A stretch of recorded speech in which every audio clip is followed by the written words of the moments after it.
llevamos tantas décadas mirándonos al espejo que incluso le hemos negado a la literatura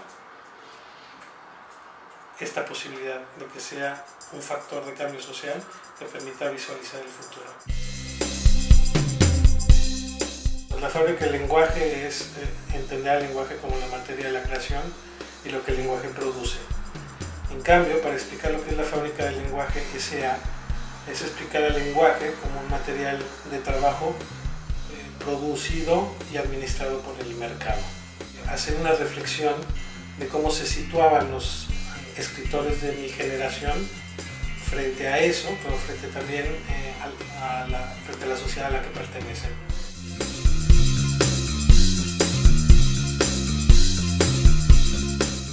Cuando hice las entrevistas para escribir el libro, una de las preguntas que hacía era ¿cómo entiendes a tu generación? La mayoría de los autores me contestaron yo no tengo la generación, yo no pertenezco, no tengo idea de grupo. Había una crítica constante sobre el tema de generación y resulta curioso ver cómo una generación que se niega a sí misma, que dice que no tiene nada en común, precisamente tiene en común decir que no existe. Y me resultó muy interesante pensar que esta generación es producto de un tiempo y de una ideología que también se niega a sí mismo. Es decir, no hay ningún teórico que diga que es afín al neoliberalismo, ¿no? El neoliberalismo, que es la ideología diseñada tras el consenso de Washington y las políticas impulsadas por Ronald Reagan y Margaret Thatcher, produjo una generación que se niega a sí misma. Y frente a eso pregunto si acaso la literatura tiene una importancia como factor de cambio social hoy, en un mundo donde la literatura está administrada y controlada por, a veces más por el mercado que por la propia República de las Letras. Por un lado, nos dedicamos mucho a pensar en los nombres y poco en las obras, que eso pues es una característica de la sociedad de mercado, me importa más la fama que el contenido, pero por el otro lado, y más seriamente, preguntar sobre qué se está escribiendo. Escojo 10 u 11 estéticas que se enfrentan frente a la idea de decir que quizá categorías para entender la literatura como las literaturas nacionales o como la literatura femenina no están siendo lo suficientemente poderosas para explicarnos el mundo que nos sucede hoy, que es un mundo mucho más transversal. Mira, el año pasado, ¿no? En 2011, se publicaron una serie de novelas que tenían un eje común articulado, que era infancia, visión mítica de los padres y el poder del Estado por detrás. Entonces, la novela de Guadalupe Nettel es eso, ¿no? La historia biográfica de una niña frente a su relación con su madre y el hipismo, y atrás un Estado autoritario de la Alejandro Zambra. Niño que crece en Chile, Patricio Prodi, Inés Bortagaray, Julián Herbert. Es decir, todos ellos comparten una estética y un gusto que tiene que ver con una preocupación individual narrada desde la infancia frente a una preocupación social y política, y encima una cosa que le pasa mucho a esta generación, que es el peso mítico de los padres, es decir, los padres que sí hicieron la revolución y que sí cambiaron la civilización. Cuando uno lee el libro, uno se da cuenta de que lo que te motiva a escribir este libro es el divorcio que existe entre la República de las Letras y la sociedad civil, ¿no? Tú ves ahí un divorcio que es preocupante. Sí. En el momento en que fue escrito, yo vi un divorcio clarísimo de los escritores en relación con la sociedad a la que pertenecen, ¿no? En una especie de desencanto absoluto sobre cualquier tema que tuviera que ver con la política, ¿no? Yo sí creo en el divorcio de la literatura y la política, tanto que no creo en las novelas militantes ni en las novelas que se escriben por razones de propaganda, pero sí creo que el escritor, en tanto figura pública, tiene una responsabilidad social. Y creo que mi generación está en posibilidades de salvarse, pero por lo pronto la sensación imperante es que quienes se dedican a la imaginación sí. no están contribuyendo de forma constructiva No al les- diseño de una sociedad distinta. No le cedan el lenguaje al neoliberalismo, ¿no? No, si ellos trabajan con el lenguaje y con la imaginación, deben asumir una responsabilidad con eso y llevar eso a la gente, a la calle. Sí, sí, ¿no? yo creo que tendría que haber una responsabilidad ahí. El autor, digamos, contemporáneo, está habituado a decir una cosa que es, bueno, mi función social está en lo que escribo y lo que mi obra haga es lo que hace espejo con mi función social. Porque ahí creo que el tema complicado por parte del escritor es asumir un rol de compromiso. Claro. Ese es el problema, ¿no? Claro. No el compromiso que o sea, tú planteas un compromiso que es distinto al compromiso que había hace 40, 30 años. Si no estoy hablando de un compromiso de militancia política, por ejemplo, de pertenecer, de militar a un partido político o de militar en una organización. Quizá el compromiso de los ciudadanos de la República del Este tuviera que ver con un tipo de participación distinta, y es la idea de que tienen una responsabilidad, o tenemos una responsabilidad de construir ciudadanía, es decir, de regresar a la arena del espacio público y participar en la construcción y en el debate de lo público, no solamente con la obra, sino también con la opinión pública y con la discusión. Mientras esto siga sucediendo, lo que vamos a tener como consecuencia es una sociedad cada vez más apática que no se atreva a creer en que la imaginación es capaz de transformar la sociedad. Claro, porque tú ahí ves que otro de los problemas para articular esto es que los escritores no se ven a sí mismos como parte de un grupo.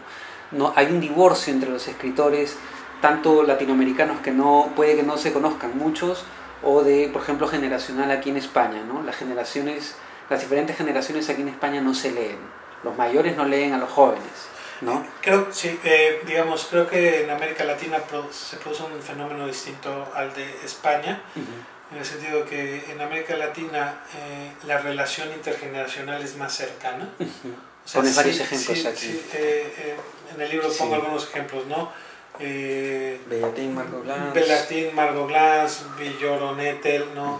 Donde las generaciones se ven entre sí y hay una especie como de complicidad, pero entre pares no se leen. O sea, si en América Latina no se lee, tampoco los autores se leen entre ellos.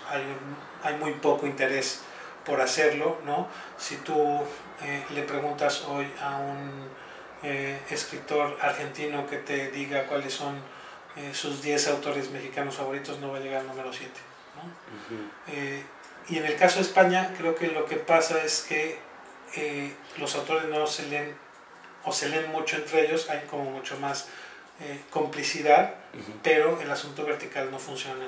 No hay un encuentro intergeneracional, creo que hay una ruptura, y que eso también obedece quizá a que los autores que están escribiendo hoy, los más jóvenes, los nacidos en la década de los 70, principios de la década de los 80, son quizá los últimos hijos son los hijos de la democracia, ¿no?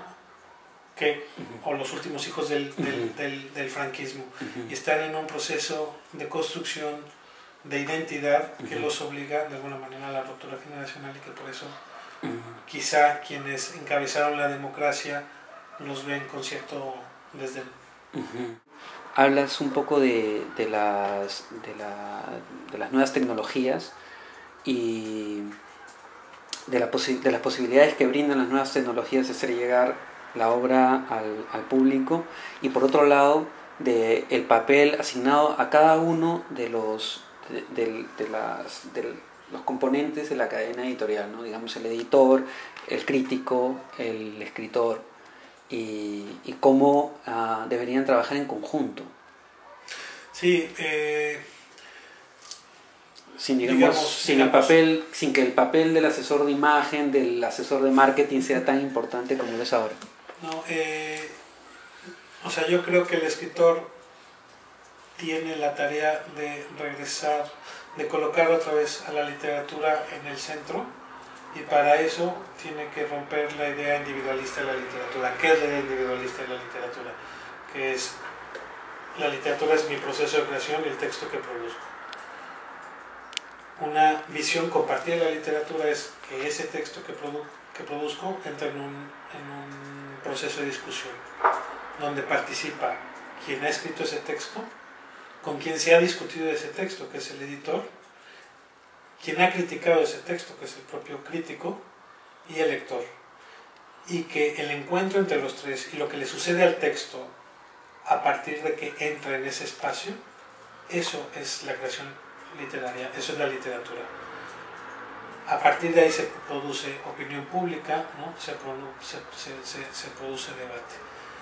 Creo que la crítica contemporánea cayó en el error de convertirse en una especie de redactor de obituarios que muchas veces quizá cancele o le corte la cabeza a autores y a libros que podían haber llegado a un público más extenso, y que las razones para cortarle la cabeza no tienen que ver con el contenido del texto, sino quizá a veces con la relación que el crítico tiene o no tiene con el autor. Y quizá la crítica está en deuda con la sociedad, y lo que debiera es propiciar ese diálogo entre el autor, el editor y el crítico, y ahora con el lector, que es posible que el lector también pueda comunicarse con ellos a partir de los nuevos modelos de tecnología, y que eso produzca algo que se llama diálogo literario, y que ese diálogo literario se convierta en pensamiento literario que tenga un radio de influencia mucho mayor, y entender que la literatura está ahí, y no solamente en el ejercicio individual de producir una obra, que esa obra camine sola, porque además es difícil hoy que esa obra camine sola si el autor no participa, como lo hacen otros creadores, como lo hace quien hace cine, como lo hace quien hace música, y trate de llevar su obra a esos espacios de discusión que la confronte, y ¿por qué no?, que busque lectores hoy, y cada vez menos. Y las nuevas tecnologías ayudan. Las nuevas tecnologías ayudan de una manera alucinante, no hay que tenerles miedo. Hay un fenómeno que está ahí a la vista, que es la existencia de aquellos autores que están más preocupados por la construcción de su imagen pública que de su propia obra, y que están dispuestos a someterse al maquillista, al gerente de mercadotecnia, y a convertirse en un producto que los coloque por encima de sus propias obras. Que tú tengas muy claro quién es ese autor como una figura pública, y que no sea necesario saber en qué consiste su obra. Y eso pues sucede en la literatura, y sucede en la política, y sucede en la música, que tienes escritores, cantantes o políticos de diseño que son como estas siluetas que ponen en Virgin Records, ¿no?, en las disqueras, que son una silueta recortada así, que tú la ves de frente y resulta muy atractiva, pero que si la pones de perfil tiene esto de profundidad. La literatura no está exenta de eso, y hay muchos autores que están en esa dinámica, apasionados por sí mismos, ¿no? Lo que te horroriza de un dictador o de un asesino es que lo veas tan humano, que es posible que ese pudiera ser tú mismo. Es como perturbador. Y esa sensación de comprenderlo y de habitarlo, solo lo permite la literatura y las imágenes que la literatura es capaz de producirnos, que son imágenes que están de alguna manera amalgamadas con las emociones. Y eso no lo hace el cine, no lo hacen las series, no lo hace la pintura. Creo que es el poder donde radica la fortaleza de la propia literatura, que pueda amalgamar esto. Nada más. Nada más.